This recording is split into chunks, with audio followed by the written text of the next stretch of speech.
ಜನವರಿ 14 ಮತ್ತು 15ರಂದು ಪುರಾಣ ಪ್ರಸಿದ್ಧ ಅಳವೆಕೋಡಿ ಶ್ರೀ ದುರ್ಗಾ ಪರಮೇಶ್ವರಿ ದೇವಿಯ ಆಶೀರ್ವಾದದಿಂದ ಮಾರಿಜಾತ್ರಾ ಮಹೋತ್ಸವ ನಡೆಸಲು ದೇವಾಲಯ ಆಡಳಿತ ಮಂಡಳಿ ತೀರ್ಮಾನಿಸಿದೆ ಎಂದು ಮಾರಿಜಾತ್ರಾ ಸಮಿತಿಯ ಅಧ್ಯಕ್ಷರಾದ ರಾಮ ಮೊಗೇರವರು ತಿಳಿಸಿದ್ದಾರೆ.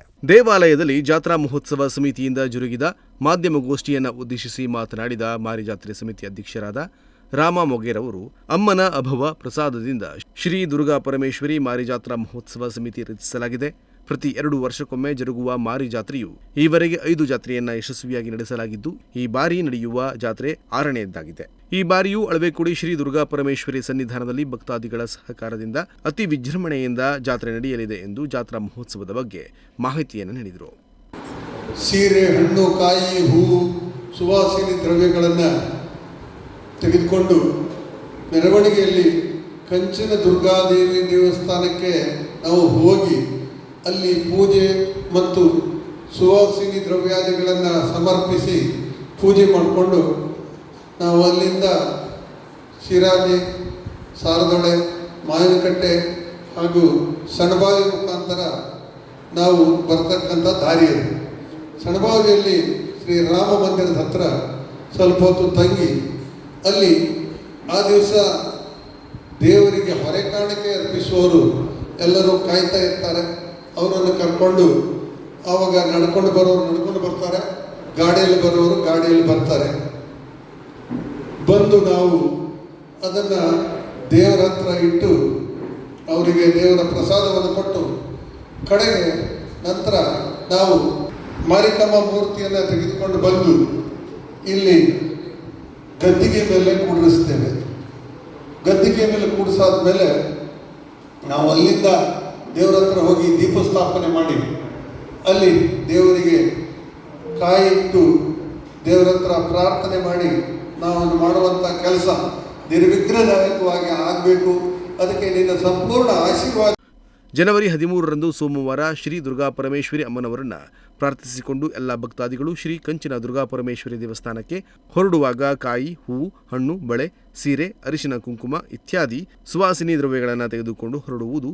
ಸಂಜೆ 3:45ಕ್ಕೆ ಶ್ರೀ ಕಂಚಿನ ದುರ್ಗಾ ಪರಮೇಶ್ವರಿ ದೇವಸ್ಥಾನದಲ್ಲಿ ಪೂಜೆಯನ್ನು ಕೊಟ್ಟು ಅಲ್ಲಿಂದ ಪ್ರಸಾದವನ್ನು ತೆಗೆದುಕೊಂಡು ಬೈಕ್ ರ್ಯಾಲಿಯಲ್ಲಿ ಶಿರಾಲಿ, ಸಾರದೊಳೆ, ಮಾವಿನಕಟ್ಟೆ, ಯಕ್ಷಿಮನೆ, ಸಣಬಾವಿ, ಶ್ರೀರಾಮ ಭಜನಾ ಮಂದಿರಕ್ಕೆ ಬಂದು ಅಲ್ಲಿಂದ ವಾದ್ಯಾದಿಗಳೊಂದಿಗೆ ಕಾಲ್ನಡಿಗೆಯಲ್ಲಿ ಹೊರೆ ಕಾಣಿಕೆಯೊಂದಿಗೆ ದೇವಸ್ಥಾನಕ್ಕೆ ಬರುವುದು. ಹೊರೆ ಕಾಣಿಕೆ ಸ್ವೀಕಾರ ನಂತರ ಮಾರಿಕಾಂಬಾ ಮೂರ್ತಿ ಮತ್ತು ಮಾತಂಗಿ ಮೂರ್ತಿಯನ್ನು ಸಾಯಂಕಾಲ 7 ಗಂಟೆಗೆ ಗದ್ದುಗೆಗೆ ಕರೆದೊಯ್ದು ಶ್ರೀದೇವಿಯಲ್ಲಿ ದೀಪಸ್ಥಾಪನೆ, ಮಹಾಪ್ರಾರ್ಥನೆ, ಫಲ ಸಮರ್ಪಣೆ, ಅಡುಗೆ ಚಿತ್ರದಲ್ಲಿ ಒಲೆಗೆ ಅಗ್ನಿ ಪ್ರತಿಷ್ಠಾಪನೆ ಹಾಗೂ ಮಾರಿಕಾಂಬಾ ಪ್ರತಿಷ್ಠಾಪನಾ ಸ್ಥಾನದಲ್ಲಿ ಗಣಪತಿ ಪೂಜನ, ಪುಣ್ಯ ವಾಚನ, ಸ್ಥಳ ಶುದ್ಧಿ, ರಕ್ಷೋಗ್ನ ಹವನ, ದೀಕ್ಷಾಲ ಬಲಿ, ಹೊಸ ಆಭರಣಗಳ ಸಮರ್ಪಣೆ ಇರುತ್ತದೆ.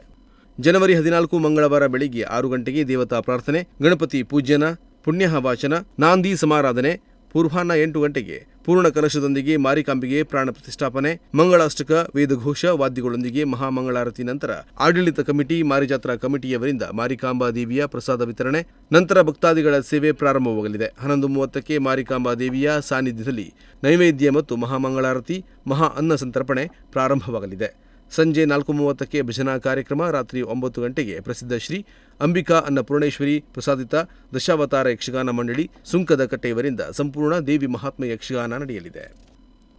ದೇವರ ಶಕ್ತಿಯನ್ನು ಅಲ್ಲಿಂದ ತಂದು ವೈದಿಕರು ಮಾಡ್ತಾರೆ. ಅದನ್ನು ಆ ಶಕ್ತಿಯನ್ನು ತಂದು ಮಾರಿಕಾಂಬೆ ಹತ್ರ ಇಟ್ಟು ಮಾರಿಕಾಂಬೆಗೆ ಅದನ್ನು ಸಿಂಪಡಿಸಿ ಅದು ತರುವಾಗ ಬೇಟು ವಾದ್ಯ ಮಂತ್ರಘೋಷದೊಂದಿಗೆ ತಗೊಂಡು ಬಂದು ಇಲ್ಲಿ ದೇವಿಗೆ ಪ್ರಾಣ ಪ್ರತಿಷ್ಠೆಯನ್ನು ಮಾಡ್ತೀವಿ. ಮಾರಿಕಾಂಬೆ ಅಮ್ಮನವರಿಗೆ ಪ್ರಾಣ ಪ್ರತಿಷ್ಠೆ ಮಾಡಾದ ಮೇಲೆ ಎಲ್ಲ ಮಾರಿಜಾತ್ರಾ ಅಧ್ಯಕ್ಷರು, ಕಮಿಟಿಯವರಿಗೆ ಹಾಗೂ ನಮ್ಮ ದೇವಸ್ಥಾನದ ಮುಕ್ತೇಶ್ವರರಿಗೆ, ಹಿರಿಯರಿಗೆ ಎಲ್ಲರಿಗೂ ಪ್ರಸಾದವನ್ನು ಕೊಡ್ತಾರೆ. ನಂತರ ಜಾತ್ರೆ ಸ್ಟಾರ್ಟ್ ಆಗ್ತದೆ. ಜಾತ್ರೆ ಸ್ಟಾರ್ಟ್ ಆದ ದಿವಸ 3 ಕಾರ್ಯಕ್ರಮವನ್ನು ಮಾಡ್ತೇವೆ. ಇನ್ನು ಅತಿಥಿ ಅಭ್ಯಾಗತರ ಇನ್ನೂ ಆಗಲಿಲ್ಲ, ಯಾರ್ಯಾರು ಬರ್ತಾರೆ ಅಂತಕ್ಕಂಥದ್ದು ಇನ್ನೂ ಡಿಸೈಡ್ ಮಾಡಿಲ್ಲ. ಕಮಿಟಿ ಡಿಸೈಡ್ ಮಾಡಬೇಕಾಗ್ತದೆ. ಅದನ್ನು ಕಮಿಟಿಯಲ್ಲಿ ಮಾಡ್ತೀವಿ. ಅದನ್ನು ಜೊತೆಗೆ ಅದೇ ದಿವಸ ರಾತ್ರಿ ಸಂಪೂರ್ಣ ದೇವಿ ಮಹಾತ್ಮೆ ಅನ್ನುವ ಈ ಯಕ್ಷಗಾನ ಭಾಗವನ್ನು ನಾವು ಆಡ್ತಾ ಇದ್ದೇವೆ. ರಾತ್ರಿ 10 ಗಂಟೆಯಿಂದ ಬೆಳಗ್ಗೆ 6 ಗಂಟೆ ತನಕ ಸಂಪೂರ್ಣ ದೇವಿ ಮಹಾತ್ಮೆ ಅನ್ನುವ ಈ ಯಕ್ಷಗಾನವನ್ನು ಆಡ್ತಾ ಇದ್ದೇವೆ. ಅದು ಪ್ರಸಿದ್ಧ ಅಂಬಿಕಾ ಅನ್ನಪೂರ್ಣೇಶ್ವರಿ ಪ್ರಸಾದಿತ ದಶಾವತಾರ ಯಕ್ಷಗಾನ ಮಂಡಳಿ ಸುಕ್ಕದಕಟ್ಟೆ ಅವರನ್ನು ಕರ್ಕೊಂಡು ಬಂದು ಸುಕ್ಕದಕಟ್ಟೆ ಮೇಳದವರು ಅಂತಾರೆ ಅದ್ರ ಹೆಸರನ್ನು ಹೇಳಿದ್ದೀನಿ ಈಗ. ಆ ಮೇಳದವ್ರ ಹತ್ರ ಆಡಲಿಕ್ಕೆ ಹೇಳಿದ್ದೇವೆ. ಆ ದಿವಸ ಅವ್ರು ಆಡ್ತಾರೆ. ಮಾರನೇ ದಿವಸ ಆ ದಿವಸ ಬೆಳಗ್ಗೆ ಮತ್ತು ಸಂಜೆ ಜನವರಿ 15 ಬುಧವಾರ ಬೆಳಿಗ್ಗೆ 7ರಿಂದ ಸುಪ್ರಭಾತ ಪೂಜೆ, ಭಕ್ತಾದಿಗಳಿಂದ ಸೇವೆ ಪ್ರಾರಂಭವಾಗಲಿದೆ. 11:30ಕ್ಕೆ ಮಾರಿಕಾಂಬಾ ದೇವಿಯಲ್ಲಿ ನೈವೇದ್ಯ, ಮಹಾಮಂಗಳಾರತಿ ಮತ್ತು ಅನ್ನ ಸಂತರ್ಪಣೆ. ನಂತರ ಸಂಜೆ 5 ಗಂಟೆಗೆ ಶ್ರೀ ಮಾರಿಕಾಂಬಾ ದೇವಿ ಮತ್ತು ಶ್ರೀ ಮಾತಂಗಿ ಮೂರ್ತಿಯ ಚಂಡೆ, ಗೊಂಬೆ ಕುಣಿತ, ವಿವಿಧ ಸ್ತಬ್ಧ ಚಿತ್ರಗಳೊಂದಿಗೆ ಭವ್ಯ ಮೆರವಣಿಗೆ ಪ್ರಾರಂಭ. ದಾರಿಯ ಮಧ್ಯ ಗಡಿವೀರ ಸ್ಥಳ, ಮಠದ ಜಟ್ಟಸ್ಥಳ, ತಣ್ಣೀರು ಕಟ್ಟೆ, ದೇವಿ ಅಮ್ಮನ ಮನೆ, ಕುಶ್ಚಾಂಡ, ದೋಂದಿ, ಕುಂಕುಮ ಇತ್ಯಾದಿ ನಡೆಯಲಿದೆ. ಸಾಯಂಕಾಲ 9 ಗಂಟೆಗೆ ಕಂಚಿನ ಶ್ರೀ ದುರ್ಗಾ ಪರಮೇಶ್ವರಿ ದೇವಸ್ಥಾನದಲ್ಲಿ ಮಾರಿಮೂರ್ತಿ ಮತ್ತು ಮಾತಂಗಿ ಮೂರ್ತಿಗಳಿಗೆ ದೃಷ್ಟಿ, ದೀಪಾಗ್ನಿ, ನಂತರ ಪೂಜೆ ಪ್ರಸಾದ ಸ್ವೀಕಾರ. ಮಾತಂಗಿ ಮೂರ್ತಿಗೆ ಸಮಸ್ತ ಭಜಕದಿಂದ ಬಲಿಪೂಜೆ, ಈಡುಗಾಯಿ ಒಡೆಯುವುದು. ಮಾತಂಗಿ ಮೂರ್ತಿಯನ್ನು ವೆಂಕಟಾಪುರ ನದಿಯಲ್ಲಿ ವಿಸರ್ಜನೆ ಮಾಡಲಾಗುತ್ತದೆ ಎಂದು ತಿಳಿಸಿದರು. ಮತ್ತು ದೇವರ ಅನುಗ್ರಹದಿಂದ ತಮ್ಮೆಲ್ಲ ಕಷ್ಟವನ್ನು ದೂರ ಆಯಿತು. ಈ 2 ವರ್ಷ ಬರುವಂಥ ಜಾತ್ರೆಯಲ್ಲಿ ಬಂದು ತಮ್ಮೆಲ್ಲ ಹಾಸಿಗೆಯನ್ನು ಕೊಟ್ಟು ತಮ್ಮ ಕಷ್ಟವನ್ನು ದೂರ ಮಾಡಿಕೊಂಡು ಜನರು ದೇವರ ಅನುಗ್ರಹದ ಪಾತ್ರ ಆಗಬೇಕಂತ ಹೇಳಿ ಈ ಸಂದರ್ಭದಲ್ಲಿ ಎಲ್ಲ ಭಕ್ತಾದಿಗಳಿಗೆ ವಿನಂತಿಸುತ್ತೇನೆ. ಮತ್ತು ಮತ್ತೊಮ್ಮೆ ಎಲ್ಲರೂ ಬಂದು ದೇವರ ಅನುಗ್ರಹ ಪಾತ್ರರಾಗಬೇಕು. ಹಾಗೂ ಇವತ್ತು ಈ ವರ್ಷದ ಒಂದು ವಿಶೇಷ ಕಾರ್ಯಕ್ರಮ ಅಂದರೆ, ನಾವು ಪ್ರತಿ ವರ್ಷ ನವರಾತ್ರಿಯಲ್ಲಿ ಪ್ರತಿಭಾ ಪುರಸ್ಕಾರ ಮಾಡ್ತಿದ್ವಿ. ತಮಗೆಲ್ಲ ಗೊತ್ತಿದೆ, ನಮ್ಮ ದುರ್ಗಾದೇವಿ ಚಾರಿಟೇಬಲ್ ಟ್ರಸ್ಟ್ ವತಿಯಿಂದ 1900 ಪ್ರತಿ ವರ್ಷವೂ SSLC 90%ಗಿಂತ ಅಧಿಕ ಅಂಕ ಪಡೆದಂಥ ಭಟ್ಕಳ ತಾಲೂಕಿನ ಎಲ್ಲ ಧರ್ಮ, ಎಲ್ಲ ಜಾತಿ, ಎಲ್ಲ ಜನಾಂಗದ ವಿದ್ಯಾರ್ಥಿಗಳಿಗೆ ಒಂದು ಪ್ರತಿಭಾ ಪುರಸ್ಕಾರ ಕಾರ್ಯಕ್ರಮ ಮಾಡ್ತಾ ಇದ್ವಿ.